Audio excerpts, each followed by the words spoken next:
Around the World in 80 Days by Jules Verne. Chapter 14, in which Phileas Fogg descends the whole length of the beautiful valley of the Ganges without ever thinking of seeing it. The rash exploit had been accomplished, and for an hour Passepartout laughed gaily at his success. Sir Francis pressed the worthy fellow's hand, and his master said, "Well done," which from him was high commendation. To which Passepartout replied that all the credit of the affair belonged to Mr. Fogg. As for him, he had only been struck with a queer idea, and he laughed to think that for a few moments he, Passepartout, the ex-gymnast, ex-sergeant fireman, had been the spouse of a charming woman, a venerable embalmed Rajah. As for the young Indian woman, she had been unconscious throughout of what was passing, and now, wrapped up in a traveling blanket, was reposing in one of the howdahs. The elephant, thanks to the skillful guidance of the Parsee, was advancing rapidly through the still darksome forest, and an hour after leaving the pagoda had crossed a vast plain. They made a halt at 7 o'clock, the young woman being still in a state of complete prostration. The guide made her a drink, a little brandy and water, but the drowsiness which stupefied her could not yet be shaken off.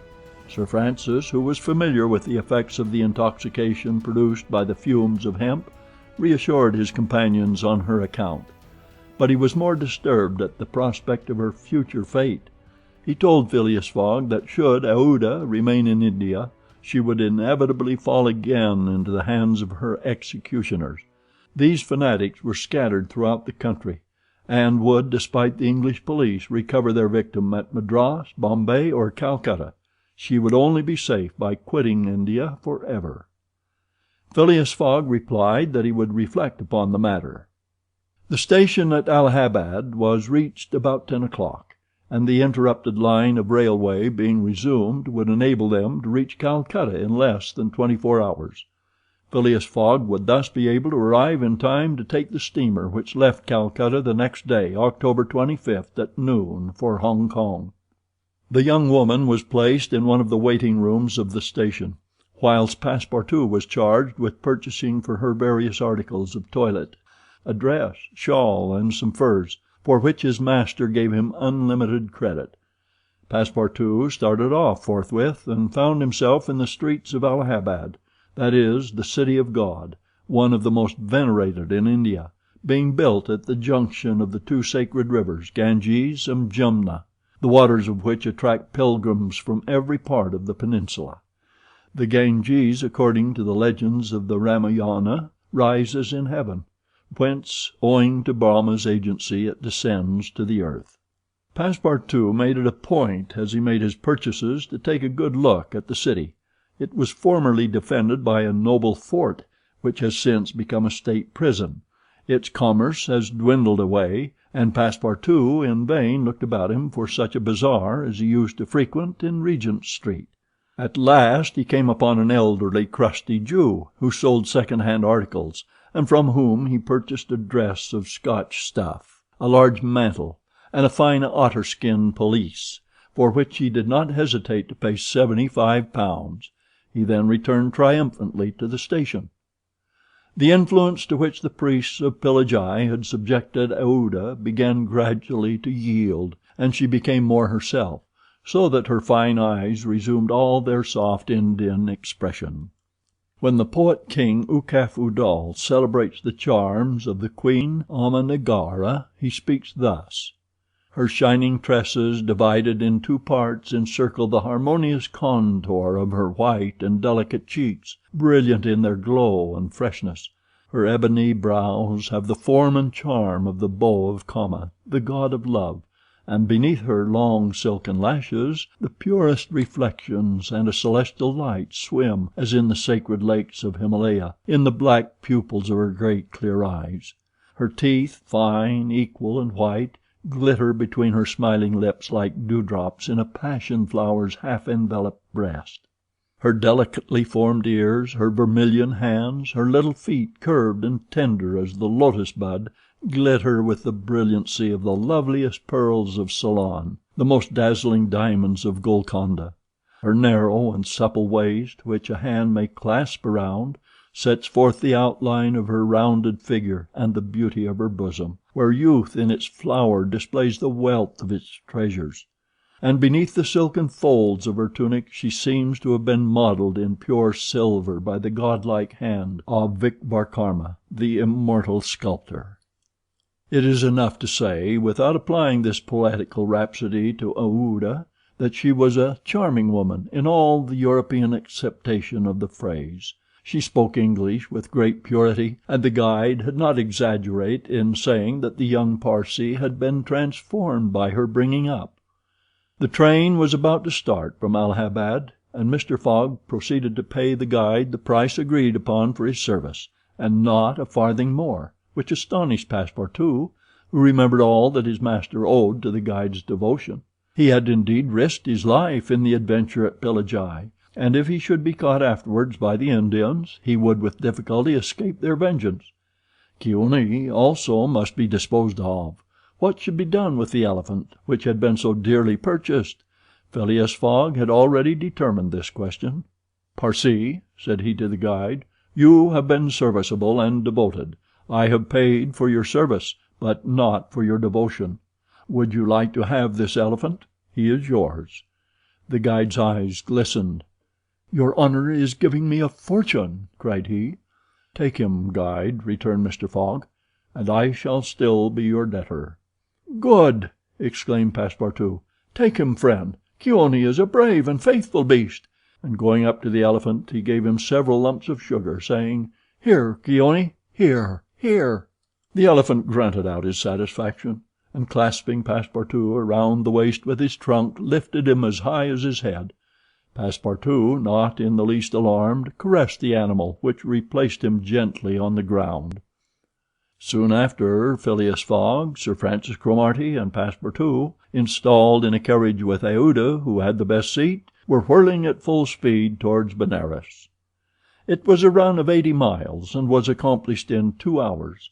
During the journey the young woman fully recovered her senses.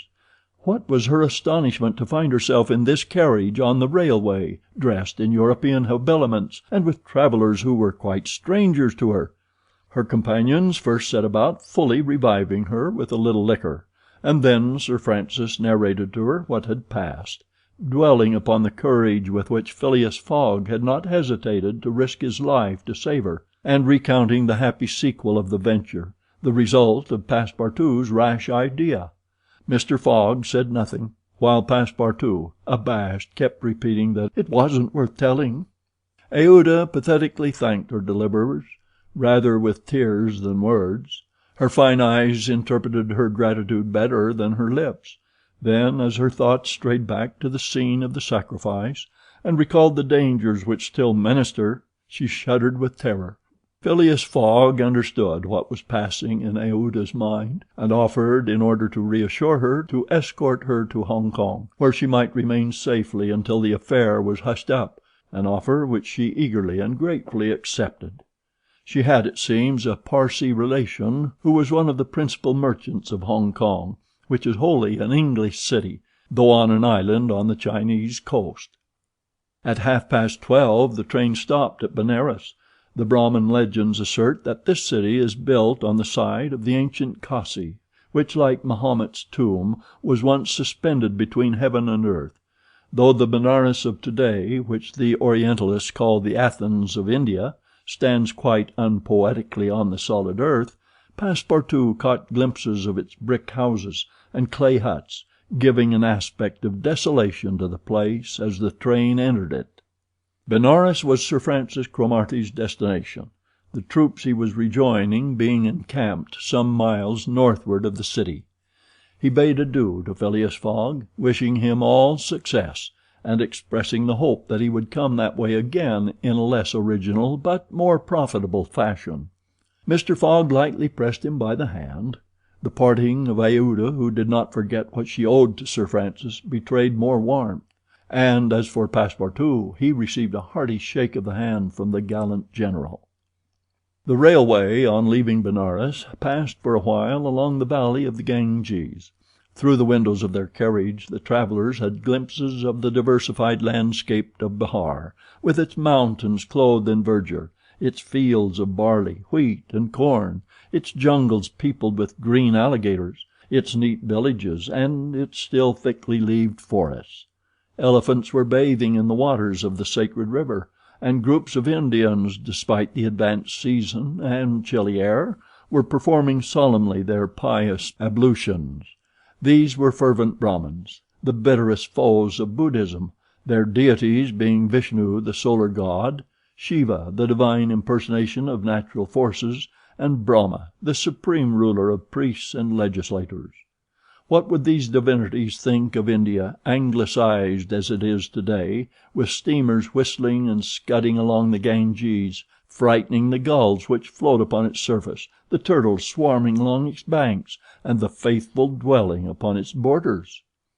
The panorama passed before their eyes like a flash, save when the steam concealed it fitfully from the view. The travelers could scarcely discern the fort of Chupani, 20 miles southwestward from Benares, the ancient stronghold of the Rajas of Bihar, or Gazipur and its famous rosewater factories, or the tomb of Lord Cornwallis rising on the left bank of the Ganges, the fortified town of Buxar, or Patna, a large manufacturing and trading place, where is held the principal opium market of India, or Monghir, a more than European town, for it is as English as Manchester or Birmingham, with its iron foundries, edge-tool factories, and high chimneys puffing clouds of black smoke heavenward. Night came on. The train passed on at full speed, in the midst of the roaring of the tigers, bears, and wolves, which fled before the locomotive, and the marvels of Bengal, Golconda, ruined Gower, Murshidabad, the ancient capital, Burdwan, Hugli, and the French town of Chandernagore, where Passepartout would have been proud to see his country's flag flying, were hidden from their view in the darkness. Calcutta was reached at 7 in the morning, and the packet left for Hong Kong at noon, so that Phileas Fogg had 5 hours before him. According to his journal, he was due at Calcutta on the 25th of October, and that was the exact date of his actual arrival. He was, therefore, neither behindhand nor ahead of time. The 2 days gained between London and Bombay had been lost, as had been seen in the journey across India, but it is not to be supposed that Phileas Fogg regretted them. Chapter 15, in which the bag of banknotes disgorges some thousands of pounds more. The train entered the station, and Passepartout, jumping out first, was followed by Mr. Fogg, who assisted his fair companion to descend.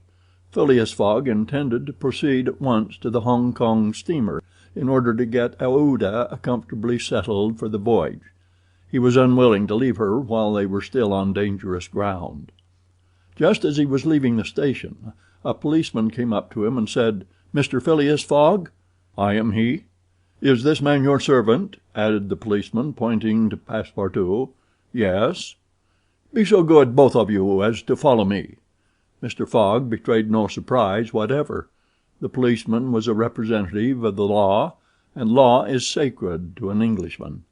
Passepartout tried to reason about the matter, but the policeman tapped him with his stick, and Mr. Fogg made him a signal to obey. "May this young lady go with us?" asked he. "She may," replied the policeman. Mr. Fogg, Aouda, and Passepartout were conducted to a palkagari, a sort of four-wheeled carriage, drawn by 2 horses, in which they took their places and were driven away. No one spoke during the 20 minutes which elapsed before they reached their destination. They first passed through the black town, with its narrow streets, its miserable dirty huts and squalid population, then through the European town, which presented a relief in its bright brick mansions, shaded by coconut trees and bristling with masts, where, although it was early morning, elegantly dressed horsemen and handsome equipages were passing back and forth. The carriage stopped before a modest-looking house, which, however, did not have the appearance of a private mansion. The policeman, having requested his prisoners, for so truly they might be called, to descend, conducted them into a room with barred windows, and said, "You will appear before Judge Obadiah at 8:30." He then retired and closed the door. "Why, we are prisoners!" exclaimed Passepartout, falling into a chair. Aouda, with an emotion she tried to conceal, said to Mr. Fogg, "Sir, you must leave me to my fate. It is on my account that you receive this treatment. It is for having saved me." Phileas Fogg contented himself with saying that it was impossible. It was quite unlikely that he should be arrested for preventing a suttee. The complainants would not dare present themselves with such a charge. There was some mistake. Moreover, he would not, in any event, abandon Aouda, but would escort her to Hong Kong. "But the steamer leaves at noon," observed Passepartout nervously. "We shall be on board by noon," replied his master placidly. It was said so positively that Passepartout could not help muttering to himself, "Parbleu, that's certain. Before noon we shall be on board." But he was by no means reassured. At 8:30 the door opened. The policeman appeared, and, requesting them to follow him, led the way to an adjoining hall. It was evidently a court room, and a crowd of Europeans and natives already occupied the rear of the apartment. Mr. Fogg and his two companions took their places on a bench opposite the desks of the magistrate and his clerk. Immediately after, Judge Obadiah, a fat, round man, followed by the clerk, entered. He proceeded to take down a wig which was hanging on a nail and put it hurriedly on his head. "The first case," said he. Then, putting his hand to his head, exclaimed, "This is not my wig." "No, your worship," returned the clerk, "it is mine." "My dear Mr. Oysterpuff, how can a judge give a wise sentence in a clerk's wig?" The wigs were exchanged. Passepartout was getting nervous, for the hands on the face of the big clock over the judge seemed to go around with terrible rapidity. "The first case," repeated Judge Obadiah. "Phileas Fogg?" demanded Oysterpuff. "I am here," replied Mr. Fogg. "Passepartout?" "Present," responded Passepartout. "Good," said the judge. "You have been looked for, prisoners, for 2 days on the trains from Bombay." "But of what are we accused?" asked Passepartout impatiently. "You are about to be informed." "I am an English subject, sir," said Mr. Fogg, "and I have the right—" "Have you been ill-treated?" "Not at all." "Very well, let the complainants come in." A door was swung open by order of the judge, and 3 Indian priests entered. "That's it," muttered Passepartout. "These are the rogues who were going to burn our young lady." The priests took their places in front of the judge, and the clerk proceeded to read in a loud voice a complaint of sacrilege against Phileas Fogg and his servant, who were accused of having violated a place held consecrated by the Brahmin religion. "You hear the charge?" asked the judge. "Yes, sir," replied Mr. Fogg, consulting his watch, "and I admit it." "You admit it?" "I admit it, and I wish to hear these priests admit, in their turn, what they were going to do at the pagoda of Pillaji." The priests looked at each other. They did not seem to understand what was said. "Yes," cried Passepartout warmly, "at the pagoda of Pillaji, where they were on the point of burning their victim." The judge stared with astonishment, and the priests were stupefied. "What victim?" said Judge Obadiah. "Burn whom? In Bombay itself?" "Bombay!" cried Passepartout. "Certainly. We are not talking of the pagoda of Pillaji, but of the pagoda of Malabar Hill at Bombay." "And as proof," added the clerk, "here are the desecrator's very shoes which he left behind him." Whereupon he placed a pair of shoes on his desk. "My shoes!" cried Passepartout, in his surprise permitting this imprudent exclamation to escape him. The confusion of master and man, who had quite forgotten the affair at Bombay, for which they were now detained at Calcutta, may be imagined. Fix, the detective, had foreseen the advantage which Passepartout's escapade gave him, and, delaying his departure for 12 hours, had consulted the priests of Malabar Hill. Knowing that the English authorities dealt very severely with this kind of misdemeanor, he promised them a goodly sum in damages, and sent them forward to Calcutta by the next train. Owing to the delay caused by the rescue of the young widow, Fix and the priests reached the Indian capital before Mr. Fogg and his servant, the magistrates having been already warned by a dispatch to arrest them should they arrive. Fitz's disappointment when he learned that Phileas Fogg had not made his appearance in Calcutta may be imagined. He made up his mind that the robber had stopped somewhere on the route and taken refuge in the southern provinces. For 24 hours Fix watched the station with feverish anxiety. At last he was rewarded by seeing Mr. Fogg and Passepartout arrive, accompanied by a young woman, whose presence he was wholly at a loss to explain. He hastened for a policeman, and this was how the party came to be arrested and brought before Judge Obadiah. Had Passepartout been a little less preoccupied, he would have espied the detective ensconced in a corner of the court-room, watching the proceedings with an interest easily understood, for the warrant had failed to reach him at Calcutta as it had done at Bombay and Suez. Judge Obadiah had, unfortunately, caught Passepartout's rash exclamation, which the poor fellow would have given the world to recall. "The facts are admitted?" asked the judge. "Admitted," replied Mr. Fogg coldly. "Inasmuch," resumed the judge, "as the English law protects equally and sternly the religions of the Indian people, and as the man Passepartout has admitted that he violated the sacred pagoda of Malabar Hill at Bombay on the 20th of October, I condemn the said Passepartout to imprisonment for 15 days and a fine of £300. "£300!" cried Passepartout, startled at the largeness of the sum. "Silence!" shouted the constable. "And inasmuch," continued the judge, "as it is not proved that the act was not done by the connivance of the master with the servant, and as the master in any case must be held responsible for the acts of his paid servant, I condemn Phileas Fogg to a week's imprisonment and a fine of £150. Fix rubbed his hands softly with satisfaction. If Phileas Fogg could be detained in Calcutta a week, it would be more than time for the warrant to arrive. Passepartout was stupefied. This sentence ruined his master.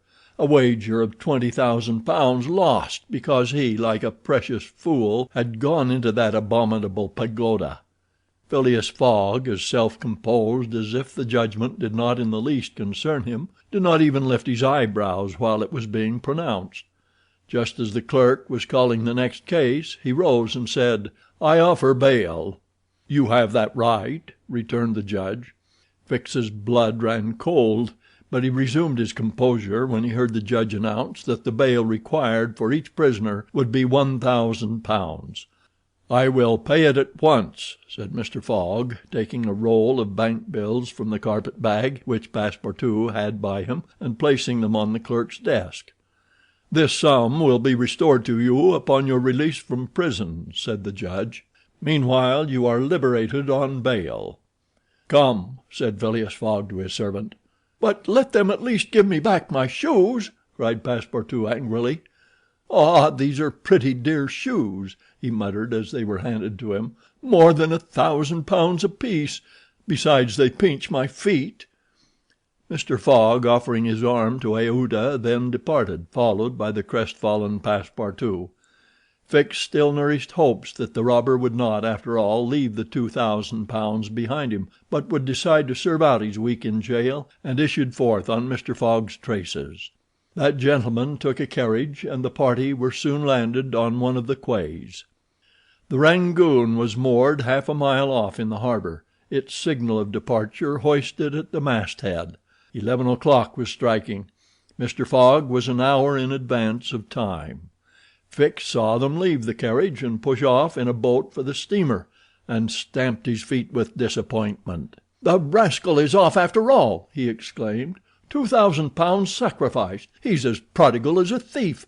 I'll follow him to the end of the world if necessary, but at the rate he's going on the stolen money will soon be exhausted. The detective was not far wrong in making this conjecture. Since leaving London, what with traveling expenses, bribes, the purchase of the elephant, bails and fines, Mr. Fogg had already spent more than £5,000 on the way, and the percentage of the sum recovered from the bank robber promised to the detectives was rapidly diminishing. Chapter 16. in which Fix does not seem to understand in the least what is said to him. The Rangoon, one of the Peninsular and Oriental Company's boats plying in the Chinese and Japanese seas, was a screw steamer, built of iron, weighing about 1,770 tons, and with engines of 400 horsepower. She was as fast, but not as well fitted up, as the Mongolia, and Aouda was not as comfortably provided for on board of her as Phileas Fogg could have wished. However, the trip from Calcutta to Hong Kong only comprised some 3,500 miles, occupying from 10 to 12 days, and the young woman was not difficult to please. During the first days of the journey, Aouda became better acquainted with her protector, and constantly gave evidence of her deep gratitude for what he had done. The phlegmatic gentleman listened to her, apparently at least with coldness, neither his voice nor his manner betraying the slightest emotion, but he seemed to be always on the watch that nothing should be wanting to Aouda's comfort. He visited her regularly each day at certain hours, not so much to talk himself as to sit and hear her talk. He treated her with the strictest politeness, but with the precision of an automaton, the movements of which had been arranged for this purpose. Aouda did not quite know what to make of him, though Passepartout had given her some hints of his master's eccentricity, and made her smile by telling her of the wager which was sending him around the world. After all, she owed Phileas Fogg her life, and she always regarded him through the exalting medium of her gratitude. Aouda confirmed the Parsee guide's narrative of her touching history. She did indeed belong to the highest of the native races of India. Many of the Parsee merchants have made great fortunes there by dealing in cotton, and one of them, Sir Jametsi Jejeebhoy, was made a baronet by the English government. Aouda was a relative of this great man, and it was his cousin Jeejee whom she hoped to join at Hong Kong. Whether she would find a protector in him she could not tell, but Mr. Fogg essayed to calm her anxieties, and to assure her that everything would be mathematically, he used the very word, arranged. Aouda fastened her great eyes, clear as the sacred lakes of the Himalaya, upon him, but the intractable Fogg, as reserved as ever, did not seem at all inclined to throw himself into this lake. The first few days of the voyage passed prosperously, amid favorable weather and propitious winds, and they soon came in sight of the great Andaman, the principal of the islands in the Bay of Bengal, with its picturesque saddle peak, 2,400 feet high, looming above the waters. The steamer passed along near the shores, but the savage Papuans, who are in the lowest scale of humanity, but are not, as has been asserted, cannibals, did not make their appearance. The panorama of the islands as they steamed by them was superb. Vast forests of palms, arix, bamboo, teakwood, of the gigantic mimosa, and the tree-like ferns covered the foreground, while behind the graceful outlines of the mountains were traced against the sky, and along the coast swarmed by thousands the precious swallows whose nests furnish a luxurious dish to the tables of the celestial empire. The varied landscape afforded by the Andaman Islands was soon passed, however, and the Rangoon rapidly approached the Straits of Malacca, which gave access to the China seas. What was Detective Fix, so unluckily drawn on from country to country, doing all this while? He had managed to embark on the Rangoon at Calcutta without being seen by Passepartout, after leaving orders that, if the warrant should arrive, it should be forwarded to him at Hong Kong, and he hoped to conceal his presence to the end of the voyage. It would have been difficult to explain why he was on board without awakening Passepartout's suspicions, who thought him still at Bombay. But necessity impelled him, nevertheless, to renew his acquaintance with the worthy servant, as will be seen. All the detective's hopes and wishes were now centered on Hong Kong, for the steamer's stay at Singapore would be too brief to enable him to take any steps there. The arrest must be made at Hong Kong, or the robber would probably escape him forever. Hong Kong was the last English ground on which he would set foot. Beyond, China, Japan, America offered to Fogg an almost certain refuge. If the warrant should at last make its appearance at Hong Kong, Fix could arrest him and give him into the hands of the local police, and there would be no further trouble. But beyond Hong Kong a simple warrant would be of no avail. An extradition warrant would be necessary, and that would result in delays and obstacles of which the rascal would take advantage to elude justice. Fix thought over these probabilities during the long hours which he spent in his cabin, and kept repeating to himself, "Now, either the warrant will be at Hong Kong, in which case I shall arrest my man, or it will not be there, and this time it is absolutely necessary that I should delay his departure. I have failed at Bombay, and I have failed at Calcutta. If I fail at Hong Kong, my reputation is lost. Cost what it may, I must succeed. But how shall I prevent his departure if that should turn out to be my last resource?" Fix made up his mind that if worst came to worst he would make a confidant of Passepartout, and tell him what kind of a fellow his master really was. That Passepartout was not Fogg's accomplice he was very certain. The servant, enlightened by his disclosure, and afraid of being himself implicated in the crime, would doubtless become an ally of the detective. But this method was a dangerous one, only to be employed when everything else had failed. A word from Passepartout to his master would ruin all. The detective was therefore in a sore strait. But suddenly a new idea struck him. The presence of Aouda on the Rangoon, in company with Phileas Fogg, gave him new material for reflection. Who was this woman? What combination of events had made her Fogg's traveling companion? They had evidently met somewhere between Bombay and Calcutta, but where? Had they met accidentally, or had Fogg gone into the interior purposely in quest of this charming damsel? Fix was fairly puzzled. He asked himself whether there had not been a wicked elopement, and this idea so impressed itself upon his mind that he determined to make use of the supposed intrigue. Whether the young woman were married or not, he would be able to create such difficulties for Mr. Fogg at Hong Kong that he could not escape by paying any amount of money. But could he even wait till they reached Hong Kong?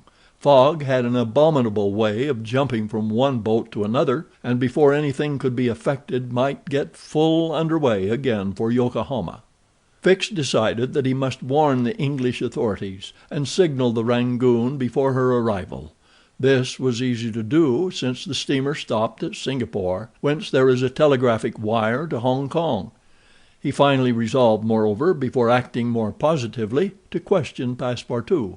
It would not be difficult to make him talk, and as there was no time to lose, Fix prepared to make himself known.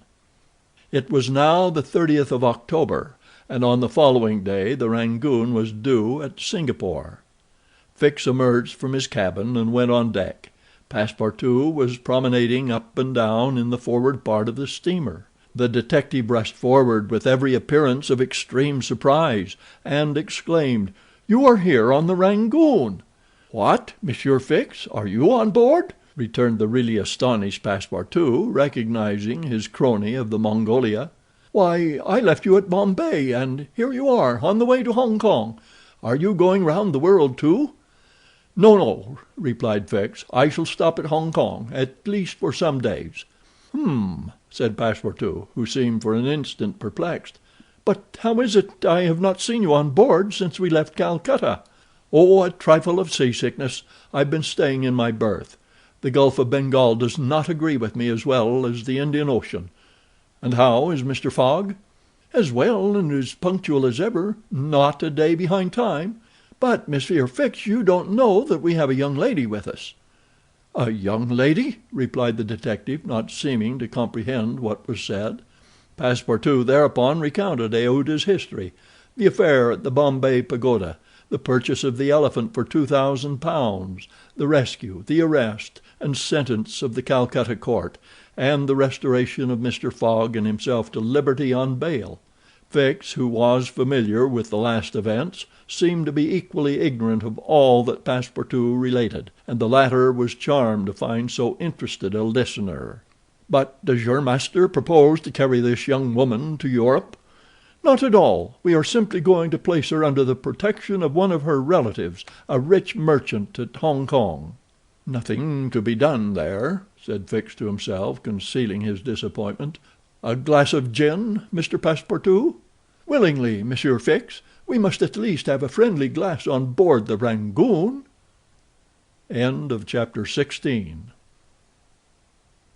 Chapter 17. Showing what happened on the voyage from Singapore to Hong Kong. The detective and Passepartout met often on deck after this interview, though Fix was reserved and did not attempt to induce his companion to divulge any more facts concerning Mr. Fogg. He caught a glimpse of that mysterious gentleman once or twice, but Mr. Fogg usually confined himself to the cabin, where he kept Aouda company, or, according to his inveterate habit, took a hand at whist. Passepartout began very seriously to conjecture what strange chance kept Fix still on the route that his master was pursuing. It was really worth considering why this certainly very amiable and complacent person, whom he had first met at Suez, had then encountered on board the Mongolia, who disembarked at Bombay, which he announced as his destination, and now turned up so unexpectedly on the Rangoon, was following Mr. Fogg's tracks step by step. What was Fix's object? Passepartout was ready to wager his Indian shoes, which he religiously preserved, that Fix would also leave Hong Kong at the same time with them, and probably on the same steamer. Passepartout might have cudgelled his brain for a century without hitting upon the real object which the detective had in view. He never could have imagined that Phileas Fogg was being tracked as a robber around the globe, but as it is in human nature to attempt the solution of every mystery, Passepartout suddenly discovered an explanation of Fix's movements, which was in truth far from unreasonable. Fix, he thought, could only be an agent of Mr. Fogg's friends at the Reform Club, sent to follow him up, and to ascertain that he really went round the world as had been agreed upon. "It's clear," repeated the worthy servant to himself, proud of his shrewdness. "He's a spy sent to keep us in view. That isn't quite the thing, either, to be spying Mr. Fogg, who is so honorable a man. Ah, gentlemen of the Reform, this shall cost you dear." Passepartout, enchanted with his discovery, resolved to say nothing to his master, lest he should be justly offended at this mistrust on the part of his adversaries; but he determined to chaff Fix, when he had the chance, with mysterious allusions, which, however, did not betray his real suspicions. During the afternoon of Wednesday, 30th October, the Rangoon entered the Strait of Malacca, which separates the peninsula of that name from Sumatra. The mountainous and craggy islets intercepted the beauties of this noble island from the view of the travelers. The Rangoon weighed anchor at Singapore the next day at 4 a.m. to receive coal, having gained half a day on the prescribed time of her arrival. Phileas Fogg noted this gain in his journal, and then, accompanied by Aouda, who betrayed a desire for a walk on shore, disembarked.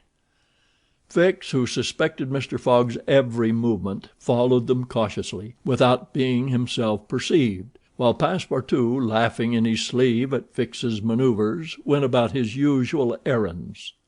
The island of Singapore is not imposing in aspect, for there are no mountains, yet its appearance is not without attractions. It is a park checkered by pleasant highways and avenues. A handsome carriage drawn by a sleek pair of New Holland horses carried Phileas Fogg and Aouda into the midst of rows of palms with brilliant foliage, and of clove trees, whereof the cloves form the heart of a half-open flower.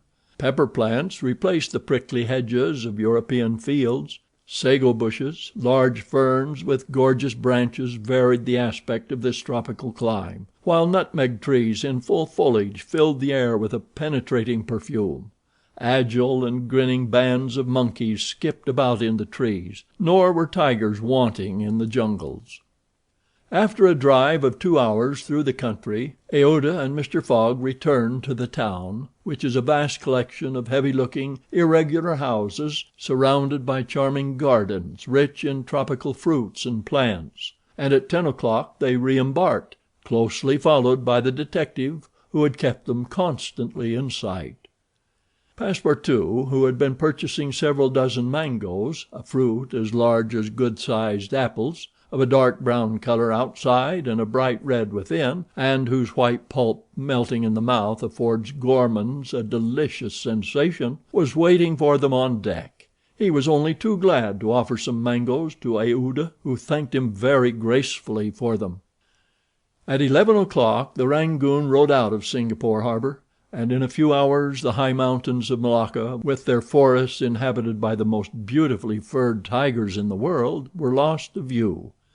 Singapore is distant some 1,300 miles from the island of Hong Kong, which is a little English colony near the Chinese coast. Phileas Fogg hoped to accomplish the journey in 6 days, so as to be in time for the steamer which would leave on the 6th of November from Yokohama, the principal Japanese port. The Rangoon had a large quota of passengers, many of whom disembarked at Singapore, among them a number of Indians, Ceylonese, Chinamen, Malays, and Portuguese, mostly second-class travelers. The weather, which had hitherto been fine, changed with the last quarter of the moon. The sea rolled heavily, and the wind at intervals rose almost to a storm, but happily blew from the southwest, and thus aided the steamer's progress. The captain, as often as possible, put up his sails, and under the double action of steam and sail the vessel made rapid progress along the coasts of Annam and Cochin China. Owing to the defective construction of the Rangoon, however, unusual precautions became necessary in unfavorable weather, but the loss of time which resulted from this cause, while it nearly drove Passepartout out of his senses, did not seem to affect his master in the least. Passepartout blamed the captain, the engineer, and the crew, and consigned all who were connected with the ship to the land where the pepper grows. Perhaps the thought of the gas which was remorselessly burning at his expense in Savile Row had something to do with his hot impatience. "You are in a great hurry, then," said Fix to him one day, "to reach Hong Kong?" "A very great hurry." "Mr. Fogg, I suppose, is anxious to catch the steamer for Yokohama?" "Terribly anxious." "You believe in this journey round the world, then?" "Absolutely. Don't you, Mr. Fix?" I don't believe a word of it." "You're a sly dog," said Passepartout, winking at him. This expression rather disturbed Fix, without his knowing why. Had the Frenchman guessed his real purpose? He knew not what to think. But how could Passepartout have discovered that he was a detective? Yet, in speaking as he did, the man evidently meant more than he expressed. Passepartout went still further the next day. He could not hold his tongue. "Mr. Fix," said he, in a bantering tone, "shall we be so unfortunate as to lose you when we get to Hong Kong?" "Why," responded Fix, a little embarrassed, "I don't know, perhaps—" "Ah, if you would only go on with us! An agent of the Peninsular Company, you know, can't stop on the way. You were only going to Bombay, and here you are in China. America is not far off, and from America to Europe is only a step." Fix looked intently at his companion, whose countenance was as serene as possible, and laughed with him, but Passepartout persisted in chaffing him by asking him if he made much of his present occupation. "Yes and no," returned Fix. "There is good and bad luck in such things, but you must understand that I don't travel at my own expense."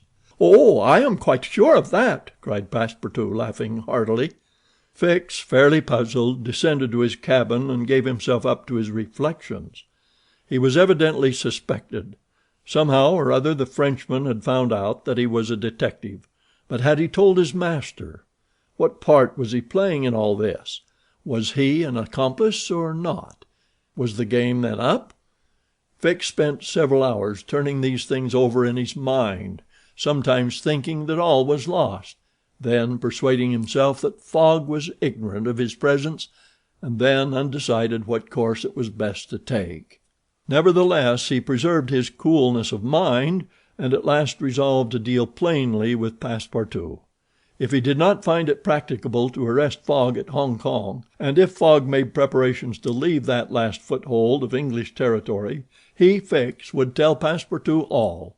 Either the servant was the accomplice of his master, and in this case the master knew of his operations and he should fail, or else the servant knew nothing about the robbery, and then his interest would be to abandon the robber. Such was the situation between Fix and Passepartout. Meanwhile Phileas Fogg moved about above them in the most majestic and unconscious indifference. He was passing methodically in his orbit around the world, regardless of the lesser stars which gravitated around him. Yet there was nearby what the astronomers would call a disturbing star, which might have produced an agitation in this gentleman's heart. But no, the charms of Aouda failed to act, to Passepartout's great surprise, and the disturbances, if they existed, would have been more difficult to calculate than those of Uranus, which led to the discovery of Neptune. It was every day an increasing wonder to Passepartout, who read in Aouda's eyes the depths of her gratitude to his master. Phileas Fogg, though brave and gallant, must be, he thought, quite heartless. As to the sentiment which this journey might have awakened in him, there was clearly no trace of such a thing, while poor Passepartout existed in perpetual reveries. One day he was leaning on the railing of the engine-room, and was observing the engine, when a sudden pitch of the steamer threw the screw out of the water. The steam came hissing out of the valves, and this made Passepartout indignant. "The valves are not sufficiently charged," he exclaimed.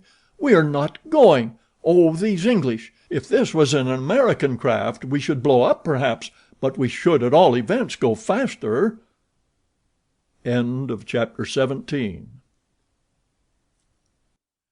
Chapter 18, in which Phileas Fogg, Passepartout, and Fix go each about his business.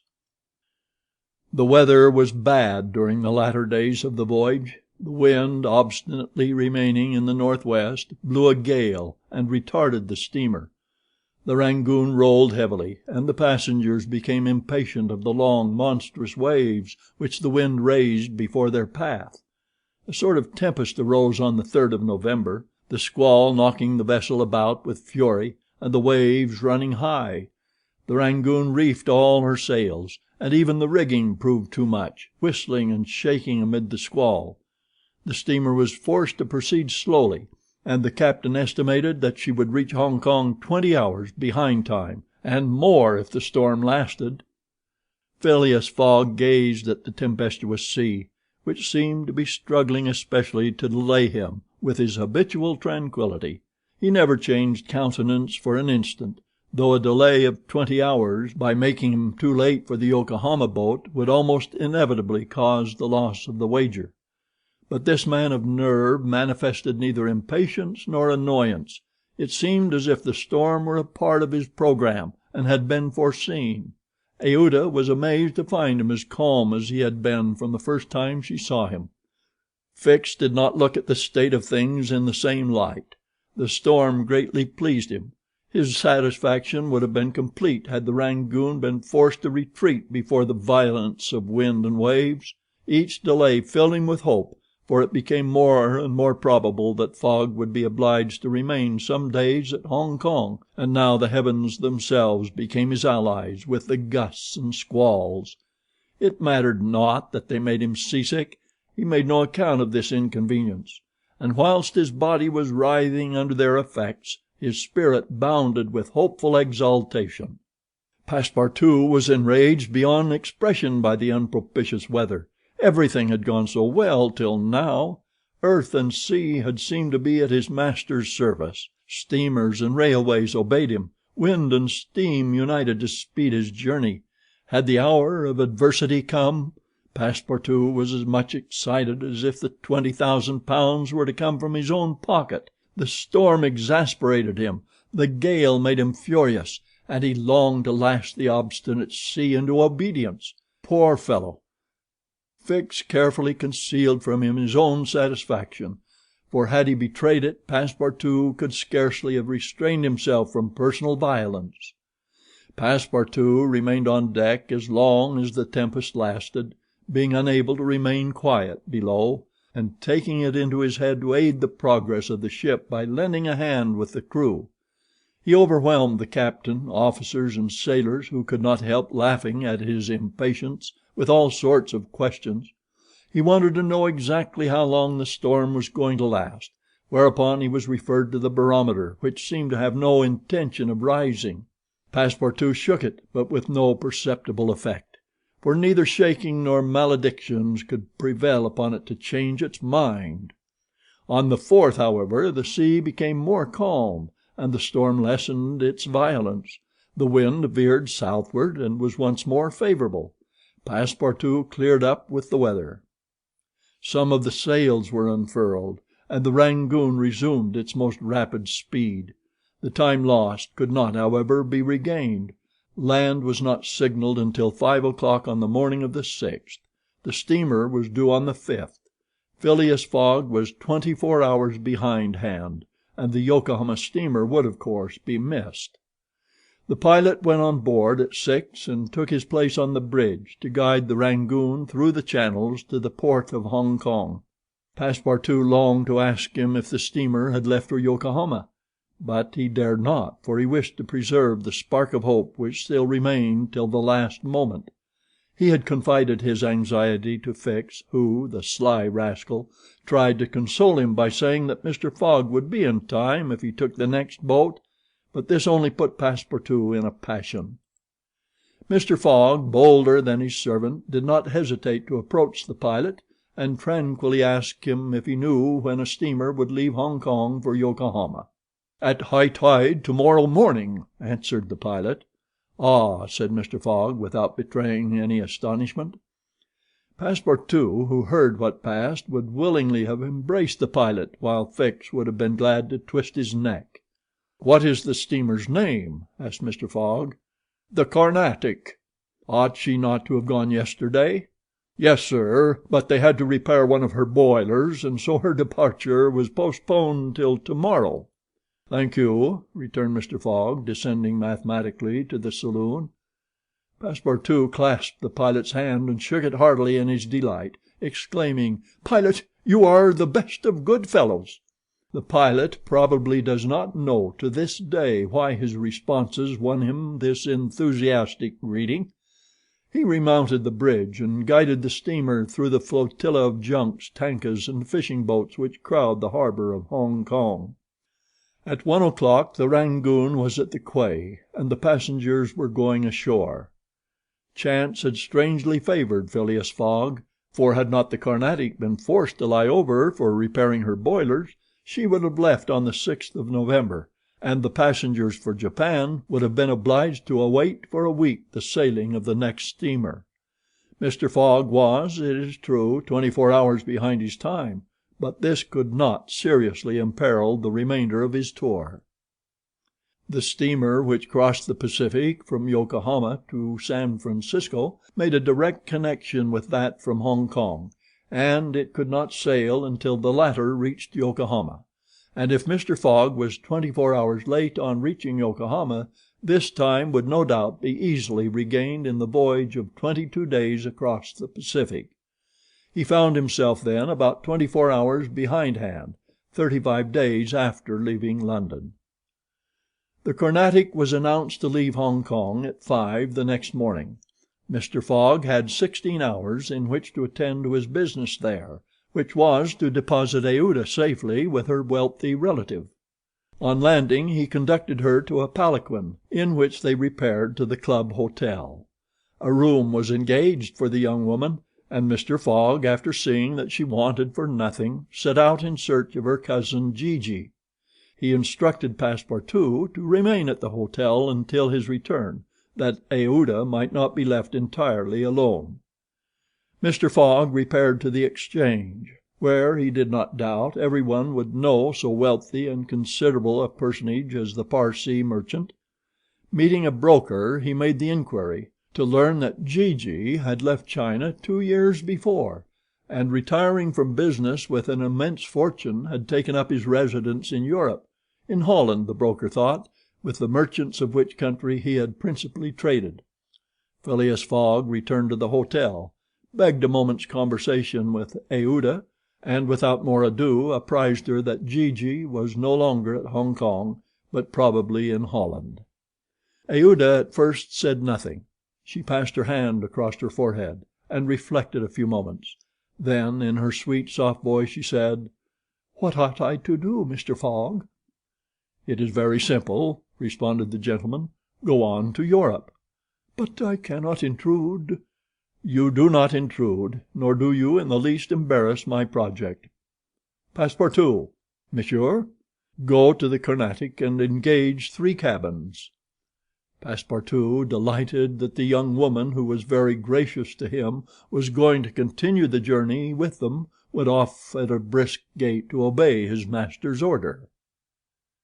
Chapter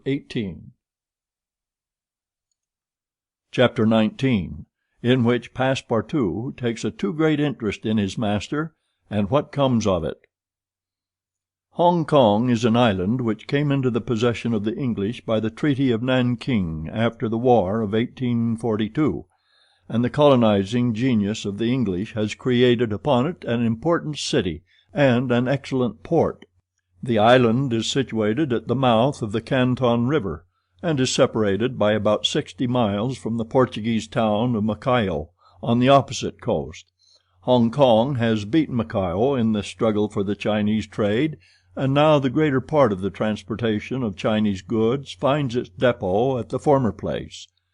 Docks, hospitals, wharves, a Gothic cathedral, a government house, macadamized streets give to Hong Kong the appearance of a town in Kent or Surrey, transferred by some strange magic to the Antipodes.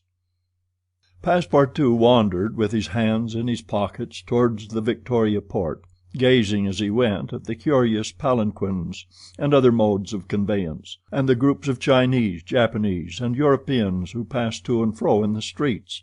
Hong Kong seemed to him not unlike Bombay, Calcutta, and Singapore, since, like them, it betrayed everywhere the evidence of English supremacy. At the Victoria port he found a confused mass of ships of all nations, English, French, American, and Dutch, men of war and trading vessels, Japanese and Chinese junks, sempas, tankas, and flower boats, which formed so many floating parterres. Passepartout noticed in the crowd a number of the natives who seemed very old, and were dressed in yellow.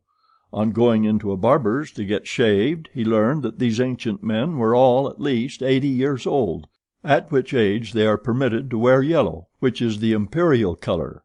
Passepartout, without exactly knowing why, thought this very funny. On reaching the quay where they were to embark on the Carnatic, he was not astonished to find Fix walking up and down. The detective seemed very much disturbed and disappointed. "This is bad," muttered Passepartout, "for the gentlemen of the Reform Club." He accosted Fix with a merry smile, as if he had not perceived that gentleman's chagrin. The detective had indeed good reasons to inveigh against the bad luck which pursued him. The warrant had not come. It was certainly on the way, but as certainly it could not now reach Hong Kong for several days, and this being the last English territory on Mr. Fogg's route, the robber would escape unless he could manage to detain him. "Well, Monsieur Fix," said Passepartout, "have you decided to go with us so far as America?" "Yes," returned Fix through his set teeth. "Good!" exclaimed Passepartout, laughing heartily. "I knew you could not persuade yourself to separate from us. Come and engage your berth." They entered the steamer office and secured cabins for 4 persons. The clerk, as he gave them the tickets, informed them that the repairs on the Carnatic having been completed, the steamer would leave that very evening, and not next morning as had been announced. "That will suit my master all the better," said Passepartout. "I will go and let him know." Fix now decided to make a bold move. He resolved to tell Passepartout all. It seemed to be the only possible means of keeping Phileas Fogg several days longer at Hong Kong. He accordingly invited his companion into a tavern which caught his eye on the quay. On entering they found themselves in a large room handsomely decorated, at the end of which was a large camp bed furnished with cushions. Several persons lay upon this bed in a deep sleep. At the small tables which were arranged about the room some 30 customers were drinking English beer, porter, gin, and brandy, smoking the while long red clay pipes stuffed with little balls of opium mingled with essence of rose. From time to time one of the smokers, overcome with the narcotic, would slip under the table, whereupon the waiters, taking him by the head and feet, carried and laid him upon the bed. The bed already supported 20 of these stupefied sots. Fix and Passepartout saw that they were in a smoking house haunted by those wretched, cadaverous, idiotic creatures to whom the English merchants sell every year the miserable drug called opium, to the amount of £1,400,000, thousands devoted to one of the most despicable vices which afflict humanity. The Chinese government has in vain attempted to deal with the evil by stringent laws. It passed gradually from the rich, to whom it was at first exclusively reserved, to the lower classes, and then its ravages could not be arrested. Opium is smoked everywhere at all times by men and women in the Celestial Empire, and once accustomed to it the victims cannot dispense with it, except by suffering horrible bodily contortions and agonies. A great smoker can smoke as many as 8 pipes a day, but he dies in 5 years. It was in one of these dens that Fix and Passepartout, in search of a friendly glass, found themselves. Passepartout had no money, but willingly accepted Fix's invitation in the hope of returning the obligation at some future time. They ordered 2 bottles of port, to which the Frenchman did ample justice, whilst Fix observed him with close attention. They chatted about the journey, and Passepartout was especially merry at the idea that Fix was going to continue it with them. When the bottles were empty, however, he rose to go and tell his master of the change in the time of the sailing of the Carnatic. Fix caught him by the arm and said, "Wait a moment." "What for, Mr. Fix?" "I want to have a serious talk with you." "A serious talk?" cried Passepartout, drinking up the little wine that was left in the bottom of his glass. "Well, we'll talk about it tomorrow. I haven't time now." "Stay. What I have to say concerns your master." Passepartout at this looked attentively at his companion. Fix's face seemed to have a singular expression. He resumed his seat. "What is it that you have to say?" Fix placed his hand upon Passepartout's arm, and, lowering his voice, said, "You have guessed who I am?" "Parbleu!" said Passepartout, smiling. "Then I'm going to tell you everything." "Now that I know everything, my friend? Ah, that's very good. But go on, go on. First, though, let me tell you that those gentlemen have put themselves to a useless expense." "Useless?" said Fix. "You speak confidently. It's clear that you don't know how large the sum is." "Of course I do," returned Passepartout. £20,000. "55,000," answered Fix, pressing his companion's hand. "What?" cried the Frenchman. "Has Monsieur Fogg dared £55,000? Well, there's all the more reason for not losing an instant." He continued, getting up hastily. Fix pushed Passepartout back in his chair, and resumed. £55,000, and if I succeed I get £2,000. If you will help me, I'll let you have 500 of them." "Help you?" cried Passepartout, whose eyes were standing wide open. "Yes, help me keep Mr. Fogg here for 2 or 3 days." "Why, what are you saying? Those gentlemen are not satisfied with following my master and suspecting his honor, but they must try to put obstacles in his way. I blush for them." "What do you mean?" "I mean that it is a piece of shameful trickery. They might as well waylay Mr. Fogg and put his money in their pockets." "That's just what we count on doing." "It's a conspiracy, then," cried Passepartout, who became more and more excited as the liquor mounted in his head, for he drank without perceiving it. "A real conspiracy, and gentlemen too. Bah!" Fix began to be puzzled. "Members of the Reform Club," continued Passepartout. "You must know, Monsieur Fix, that my master is an honest man, and that when he makes a wager he tries to win it fairly." "But who do you think I am?" asked Fix, looking at him intently. "Parbleu! An agent of the members of the Reform Club, sent out here to interrupt my master's journey. But though I found you out some time ago, I've taken good care to say nothing about it to Mr. Fogg." "He knows nothing, then?" "Nothing," replied Passepartout, again emptying his glass. The detective passed his hand across his forehead, hesitating before he spoke again. What should he do? Passepartout's mistake seemed sincere, but it made his design more difficult. It was evident that the servant was not the master's accomplice, as Fix had been inclined to suspect. "Well," said the detective to himself, "as he is not an accomplice, he will help me." He had no time to lose. Fogg must be detained at Hong Kong, so he resolved to make a clean breast of it. "Listen to me," said Fix abruptly. "I am not, as you think, an agent of the members of the Reform Club." "Bah!" retorted Passepartout with an air of raillery. "I am a police detective sent out here by the London office." "You a detective?" "I will prove it. Here is my commission." Passepartout was speechless with astonishment when Fix displayed this document, the genuineness of which could not be doubted. "Mr. Fogg's wager," resumed Fix, "is only a pretext of which you and the gentlemen of the Reform are dupes. He had a motive for securing your innocent complicity." "But why?" "Listen. On the 28th of last September a robbery of £55,000 was committed at the Bank of England by a person whose description was fortunately secured. Here is his description. It answers exactly to that of Mr. Phileas Fogg." "What nonsense!"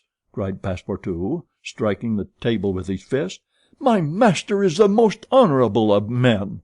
"How can you tell? You know scarcely anything about him. You went into his service the day he came away, and he came away on a foolish pretext, without trunks and carrying a large amount in banknotes, and yet you are bold enough to assert that he is an honest man." "Yes, yes," repeated the poor fellow mechanically. "Would you like to be arrested as his accomplice?" Passepartout, overcome by what he had heard, held his head between his hands, and did not dare to look at the detective. Phileas Fogg, the savior of Aouda, that brave and generous man, a robber! And yet how many presumptions there were against him! Passepartout essayed to reject the suspicions which forced themselves upon his mind. He did not wish to believe that his master was guilty.